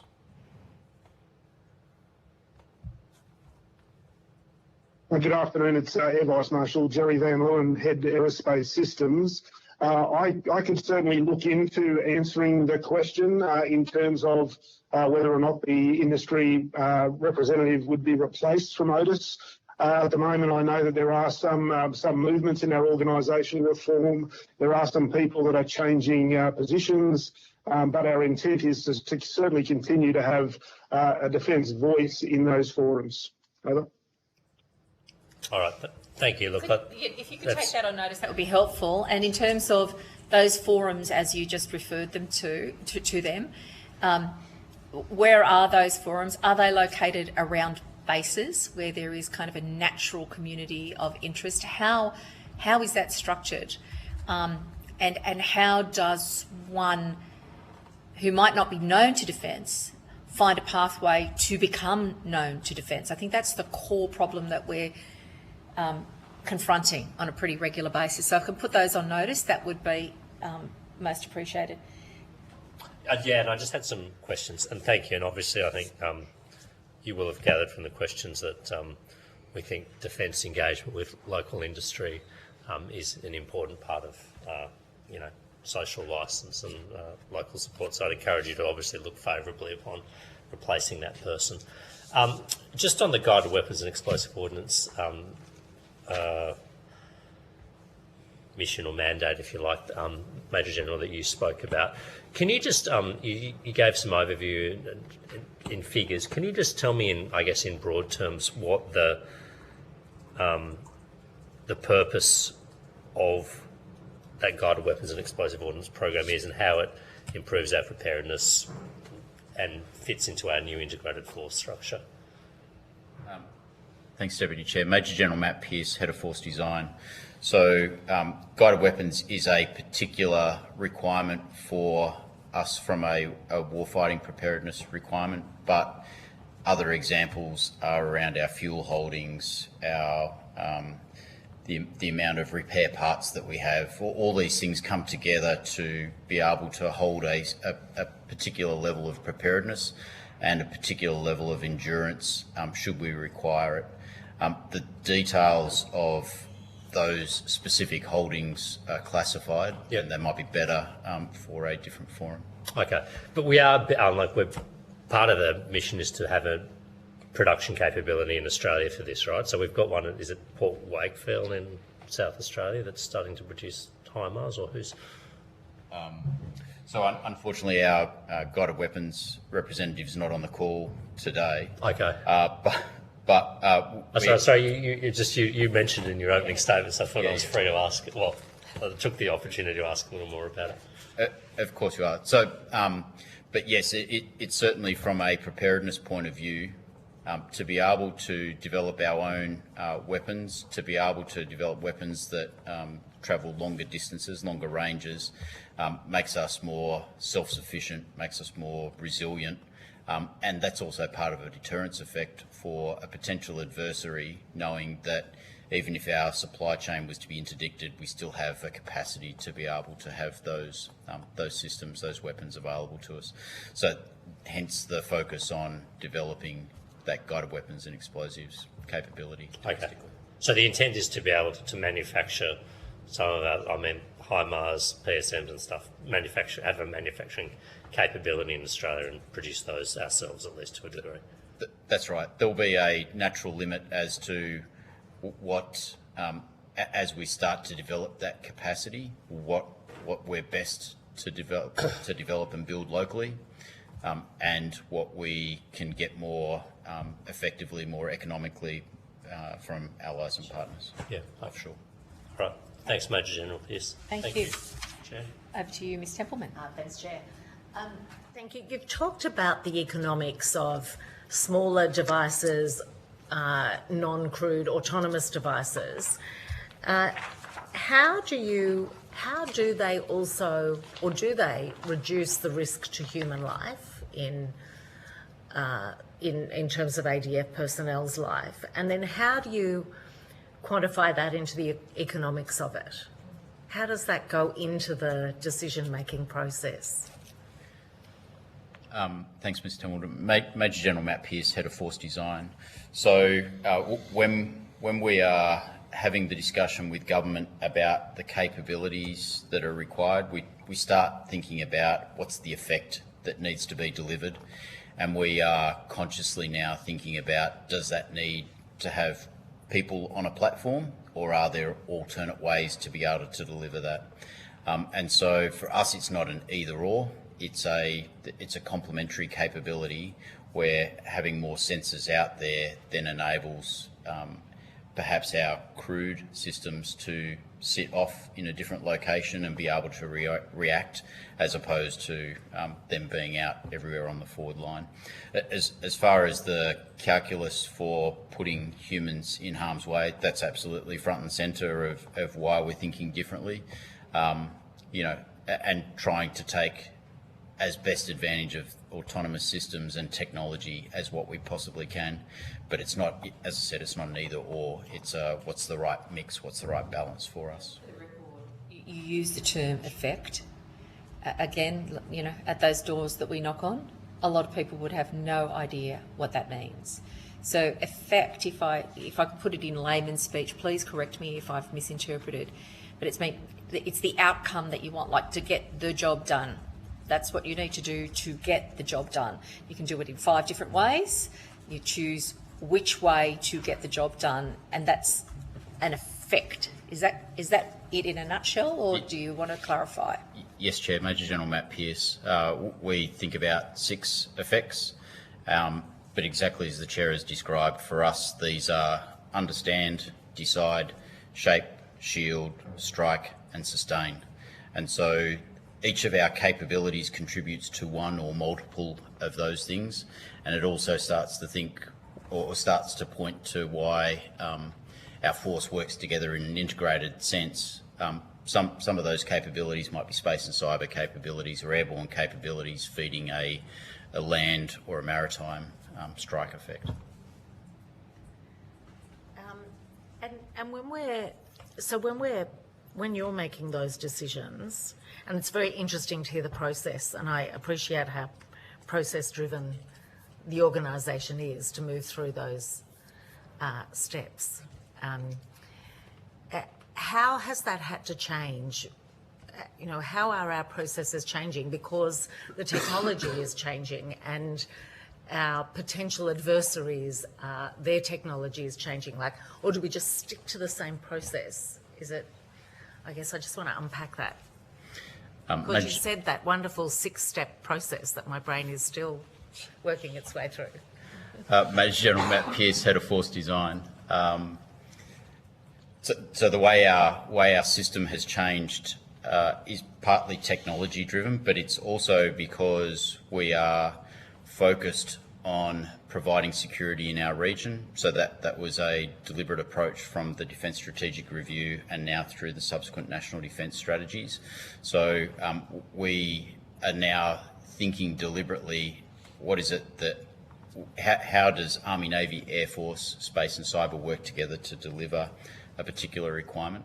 So when we sit down, it's no longer a senior officer wearing a particular uniform saying, I really need a new tank, a new ship, a new aircraft. It's from the strategic centre, so from my team working for the Vice Chief of Defence Force saying, we need to be able to achieve sea control. Navy, what options have you got to contribute to that? Air Force, how might you contribute to that with airborne surveillance? Space and cyber, how might you contribute? And so for us, it's now no longer a bottom-up fed, what are your options? It's what's the problem we're trying to solve in the first place, and then how can each part contribute to it? And then as we're considering what is available, we definitely think about technology, we definitely think about autonomous systems as part of that option set going forward. And just very last question, and does that get explained to those who will then be using those systems? Is that something known from the top? Does it filter down to every person to the extent it can in the line, so that when I'm on the ground, you know, fixing something, I know why this matters and where it fits? Major General Matt Pearce, Head of Force Design. So helping our people understand the context that they're operating in is absolutely part of a command and leadership requirement. So the seniors within each unit environment helping their people to understand not just what the task is, but why they need to do it, who's supporting them, how they fit into the bigger picture. That enables a better effect because it enables people to identify where there might be opportunities or potentials to do things in a different way or to fast track an outcome as opposed to like a quite linear approach. And have we always done that, or are we able to do that more effectively now, given the way the strategy is outlined? Major General Matt Pearce, a clear purpose has helped that. So a clear focus for the Defence Force, but good leaders have always explained the context of why they're doing a particular task. Thank you. Thanks, Chair. Thank you. Over to you, Mr Zappia. Thank you, Chair. My question is to Air Vice Marshal Hogan. We saw this morning the Air Traffic Control Tower, which is still not in use. Can you tell the committee when it's likely to be in use, but more importantly, what benefits will come from that new tower? Thank you, Mr Zappa. Air Vice Marshal Nick Hogan, Head Air Capability. The tower you saw was part of a project called Air 5431. Let me just get the number right. Yeah, 5431 Civil Military Air Traffic Control System. So it's the new, what we call CMATs. This is a project of concern that has been under some stress in terms of delivery because of the global leading nature of harmonising a civil air traffic system with a military air traffic system. I was asked at Internal Defence Committee to explain the difference between military air traffic control and civil air traffic control, and I used an analogy of a 50-metre Olympic swimming pool where civil air traffic control goes for efficiency and therefore to save fuel and time, and so it's like swimming laps in a lane, so a 50-metre race, an Olympic race. The military, a little less structured, it's like playing water polo while that's happening at the same time. So we have different requirements at different levels at different times. The helicopters you saw fly at low level at night on night vision goggles. We have air traffic control systems that look at where they are and what they do, and we work that so that we can still maintain the efficiency of the civil air traffic system as it goes through. That project, with our led by Air Services, but with our industry partners, there's a number that are playing, have been working on this leading edge technology and burning down the risk over the years, but it is delivering some years late, and it's well recognised inside the major projects reports, and it is a consistent theme there. The tower you saw today was delivered on time by our security and estate delivery agency, did a magnificent job. It's unfortunate that the software systems that drive that have yet to arrive. So you saw a magnificent tower without hardware. That hardware, in answer to your question, is due to come this decade. The timings I'm not quite sure on, I don't have that detail with me, but I'm thinking it's somewhere 2028, 2029 that tower will be up and running with all of the systems that it requires. That then connects that tower to every other tower inside Australia. That is a very powerful position to be in for an air traffic controller who can see from the start of the flight to the end of the flight where this aircraft may be and what's coming from overseas as well as what's moving internally, coming in to flow into Townsville at some point. Thank you very much. Thanks, Chair. Thank you. Can I just follow up on that line of questioning from Mr Zappia, and perhaps Ms Perkins, you might be able to help us with this. One of the things the committee is going to inquire into, and we still have expressions of interest for people to come on board, is about how we prepare national preparedness, and that's going to involve integration at an increasingly sophisticated level between Defence Force itself, and not just defence industry, which has been the subject of some of our discussion this morning, but also critical agencies and players in the space. Now, my understanding is it's Air Services Australia that was the partner for the provision of the software to enable that tower that was completed in 2018. Is that correct? That is correct. They are the lead agency delivering this project with Defence. And Air Services Australia are obviously critical to everything that happens in terms of the movement around the country. Is the problem that we've observed here in Townsville with this very slow to delivery model from Air Services Australia, is that replicated at any other sites around the country, or is it likely to be replicated? Chair, Air Vice Marshal Nick Hogan, Head Air Capability. So we see Security and Estate Group have done, like I said before, a magnificent job delivering these towers on time on military estate. I am 95% sure that all of the towers that we were expecting delivered under this project have already been delivered. So the tower's one thing, but you've actually got to be able to do the job inside the tower. It's like having a bathroom, you've got the walls but no taps, right? No plumbing, it's not working, right? So that is a problem. Yes, that is a problem. That is a problem. That's correct. So, Ms Perkins, you've done your job. I have, Senator Judy Perkins, Deputy Secretary Security in the State. And just to reinforce Air Vice Marshal Hogan's testimony, this program was quite unique in design and delivery, and as he's rightly said, it's been a program of concern, project of concern for a number of years. It's an unusual at the time for us to work in a delivery project with Defence and another agency. The towers are nationally delivered. Great job at the time. They're really great towers. The software delivery was always to be delivered through Air Services, and we're now on a well plan to get there.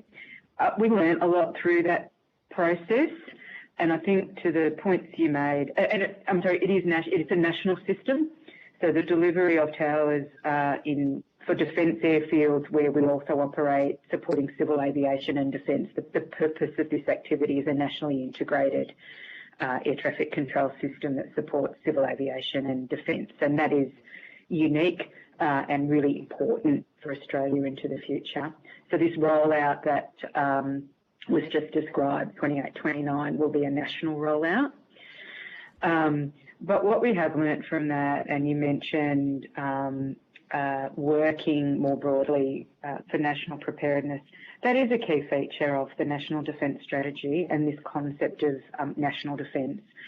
And right across the Department of Defence, we are working both with other elements of the Commonwealth Government and with states and territories and local authorities, so that we fully understand where we are in a community and where we will work together and leverage civil and community infrastructure as well as defence infrastructure in support of both Defence's needs to operate and the way in which Defence will be part of national responses. And you see that in a place like Townsville when we're responding, for instance, Defence is responding and supporting the community in civil emergencies, high-risk weather events and so forth.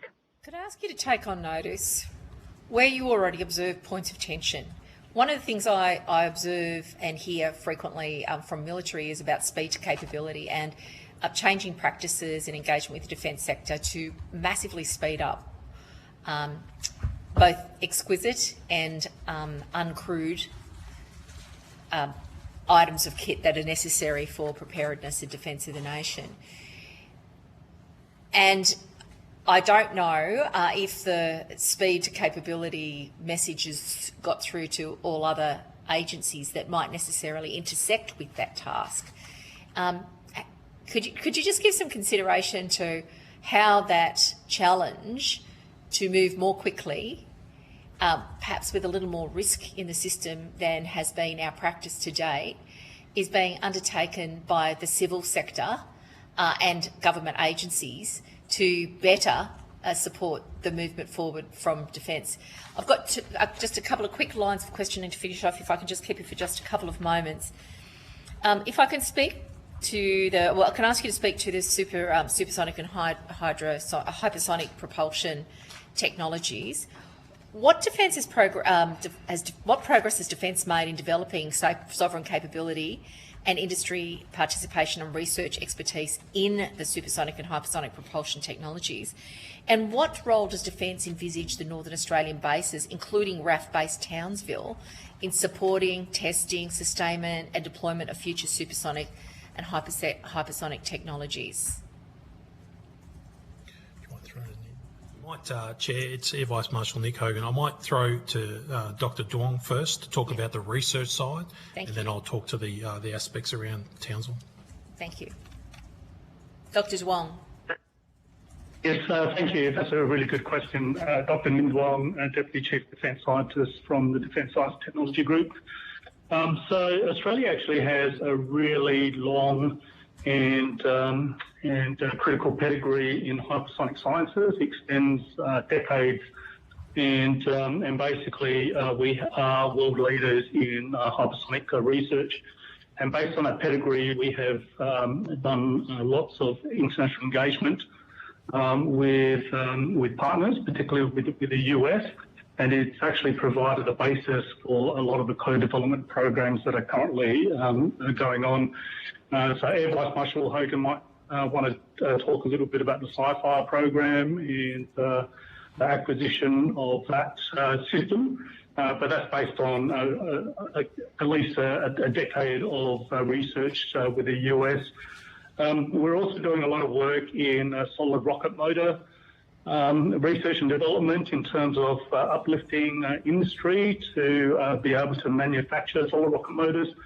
Solid rocket motors is a critical gap in global supply. There are not many countries that have the capabilities to do that. So through our RMTD program, which is an Advanced Rocket Motor Technology Demonstrator, we are proving Australia can design, develop and manufacture military relevant solid rocket motor technologies.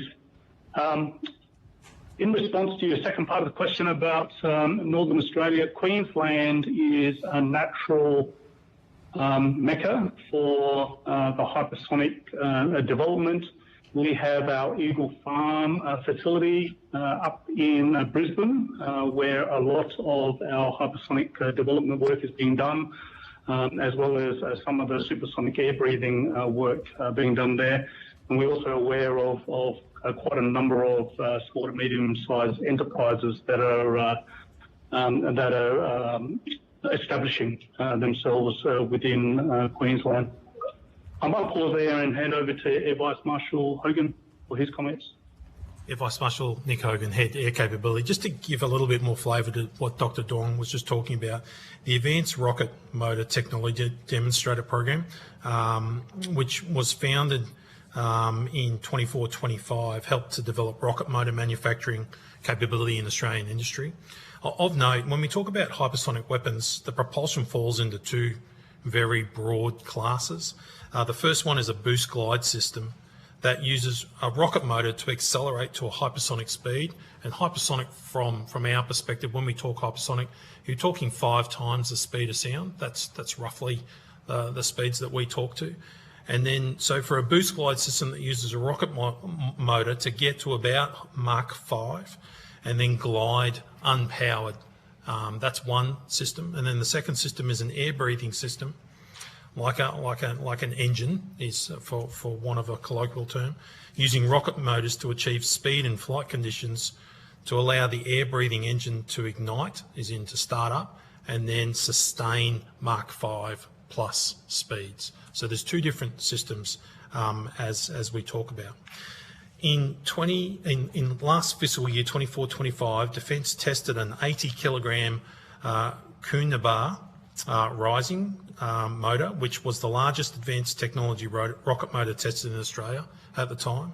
And since then, we've progressed that test to larger rocket motors that are now hundreds of kilograms of fuel, so from 80 kilograms to hundreds of kilograms. When you think about a motor that goes double in size, triple in size, it goes further and faster. To now the point where we tested that in Woomera in South Australia in February 26, and then another test which you may have seen in the media in August 2026 in Whalers Way, South Australia. A very successful test of the R. When we talk about testing and ranges, for hypersonic weapons, they go a long way in a short amount of time. You need a large amount of space with not a lot of people or population or agricultural things occurring in that area, especially when you're talking about test. So there's only a few places that we would prefer to test rather than... Not one of those, no. But in terms of hypersonic weapons and hypersonic capabilities, there's no, we wouldn't talk in terms of a classified context of where we would put these weapons. You certainly don't want to foreshadow where you would put those, but I could imagine if we ended up with an air-carried hypersonic weapon from an Air Force perspective, it would flow through Townsville at some point in the event we had to defend Australia. Major General Kurt Brown might be able to talk to the evolution of the HIMARS rocket system and maybe how we work into the PRISM family. Kurt, have you got any comments over? Major General Kurt, thanks, Australian Army. So I'll keep this brief in time. The long-range fires capability for our Defence Force from the land domain is delivered by the HIMARS capability, which employs the precision strike missile. The precision strike missile is delivered through what we would call increments, which are different versions of it, and those increments give you different distances and different outcomes for the adversary that you may be facing. So, and they sit alongside of this program. The first increments are not hypersonic, and then as we move into later versions of this and the development of, they also move at the speeds mentioned previously. Thank you. So in addition to speed, there was a comment, I think in the opening statement, of an increasing capability of from 40 kilometres to thousands of kilometres. And what was that for? What capability were you talking about there? I think it was you, Major Pearce. Major General Pearce. It's Major General Kurt Brown, head lead capability. I can answer that question. That capability that we're talking about, it's two different capabilities. The 40 kilometres is our traditional artillery provided by 1.5 millimetre howitzers, and then the extended range is now delivered through rocket artillery, which is the precision strike missile I just mentioned. Thank you. Great. Now, look, there may be some more questions on notice, but we've expired our time, and I want to thank you all very much for being here today.